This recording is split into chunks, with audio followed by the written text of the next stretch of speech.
پاکستان سمیت تیسری دنیا کے بیشتر ممالک میں چائلڈ لیبر ایک تشویشناک مسئلہ بنا ہوا ہے اور کوششیں بسیار کے باوجود ابھی تک بچوں سے مشقت لینے کا سلسلہ بند نہیں ہو سکا۔ اقوام متحدہ کی کنونشن برائے حقوق اطفال میں، جسے میگنا کارٹا بھی کہا جاتا ہے، 18 سال تک یا اس سے کم عمر افراد کو بچہ کے زمرے میں شمار کیا گیا ہے۔ پاکستان نے 12 نومبر 1992 کو اس کنونشن پر دستخط کیے، جبکہ امریکہ اور صومالیہ دو واحد ممالک ہیں جنہوں نے اس کنونشن پر دستخط نہیں کیے۔ اقوام متحدہ نے چائلڈ لیبر کے انسداد کے لیے پاکستان کے بعض اقدامات کو سراہا ہے، جن میں تحفظ خواتین ایکٹ 2006 کے علاوہ بچہ مزدوری ایکٹ مجریہ 2005، پنجاب پسماندہ مفلوق الحال بچہ ایکٹ مجریہ 2004 کی منظوری قابل ذکر ہے۔ اقوام متحدہ کی کمیٹی برائے اطفال نے ایک اجلاس میں اعتراف کیا ہے کہ غربت، پسماندگی اور عسکریت پسندی کی وجہ سے پاکستان کے لیے سنگین مسائل پیدا ہوئے ہیں، جس سے بچے کے ارتقاء اور بقا کو خطرات لاحق ہیں۔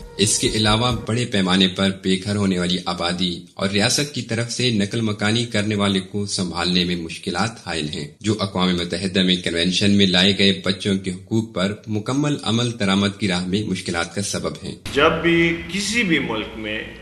کسی بھی قسم کا ڈیزاسٹر آتا ہے تو اس میں سب سے زیادہ متاثر جو ہوتے ہیں وہ بچے ہوتے ہیں ہر لحاظ سے۔ تو اس میں ایک فیکٹر یہ بھی ہے کہ وہ بچے اگر سے باجوڑ سے آئے ہیں، سوات سے آئے ہیں، ٹینٹوں میں رہ رہے ہیں، ٹھیک ہے،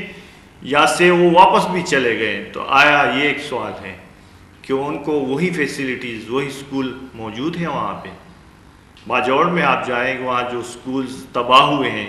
کیا وہ ان سکولوں کے الٹرنیٹیوز ان بچوں کو وہاں مل رہا ہے کہ نہیں؟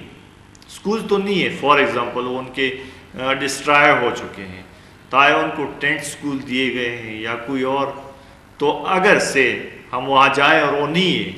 تو وہ بچے کہاں جا رہے ہیں؟ پاکستان کے تمام بڑے چھوٹے شہروں میں ہزاروں بلکہ لاکھوں بچے ایسے ہیں جو اپنے خاندان کی کفالت میں والد یا بڑے بھائی کا ہاتھ بٹانے کے لیے محنت مزدوری کرتے ہیں۔ نوعمر بچے اکثر ہوٹلوں، ورکشاپس، پیٹرول، CNG پمپوں، دکانوں اور گھروں میں کام کرتے دیکھے جاتے ہیں۔ ان کے حالات کار انتہائی غیر انسانی اور قابل رحم ہوتے ہیں۔ انہیں مالکوں کے گالی گلوچ کے ساتھ ساتھ جنسی تشدد کا بھی نشانہ بننا پڑتا ہے، لیکن بچوں سے مشقت لینے کے انسدادی قوانین غیر فعال ہیں، اس لیے بچوں سے مشقت لینے والوں کے خلاف کوئی کارروائی نہیں ہوتی، حالانکہ انسدادی قانون میں اس کی سزا مقرر ہے۔ اقوام متحدہ کے ادارہ حقوق اطفال نے بچوں سے مشقت لینے کے خلاف بنائے گئے قوانین پر سختی سے عمل درآمد کی ضرورت پر زور دیتے ہوئے کہا ہے کہ تحفظ اطفال فوجداری قانون ترمیمی بل پر کئی سال گزر جانے کے باوجود ابھی تک عمل نہیں ہوا، جبکہ قومی کمیشن برائے حقوق اطفال بل بھی ابھی تک منظوری کا منتظر ہے۔ جب آپ کے پاس مکمل ڈیٹا نہیں ہے کہ پاکستان میں چائلڈ لیبر ہے کتنا،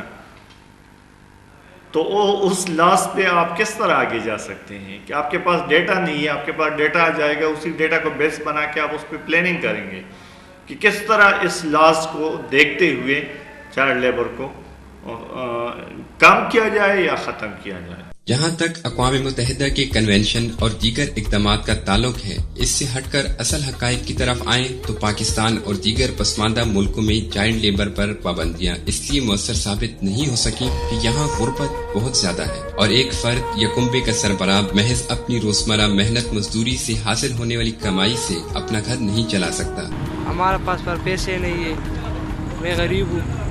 اس وجہ سے کام کرتا ہے۔ دیہی علاقوں میں یہ صورتحال زیادہ تشویشناک ہے۔ ہمارے ہاں چونکہ تعلیم کے شعبے میں زیادہ فنڈز مختص نہیں کیے جاتے اور پھر نصابی کتب بھی مہنگی ہیں، اس لیے غریب والدین بچوں کو اسکول بھیجنے کا سوچ بھی نہیں سکتے۔ جہاں تک ننھے محنت کشوں کا تعلق ہے تو وہ گھر کا چولہا جلنے کی بات کرتے ہیں، وہ تو اقوام متحدہ کی کنونشن اور ضابطوں سے آگاہ تک نہیں، جن کا طرز استدلال یہ ہے کہ غربت کو کم کیا جائے، مہنگائی پر قابو پایا جائے اور سب سے بڑھ کر اجرتوں اور تنخواہوں میں اضافہ کیا جائے۔ ان محنت کشوں کا یہ موقف اپنی جگہ وزن رکھتا ہے، تاہم اقوام متحدہ کو شاید ان محنت کشوں کے موقف سے اتفاق نہ ہو، لیکن حقیقت یہی ہے۔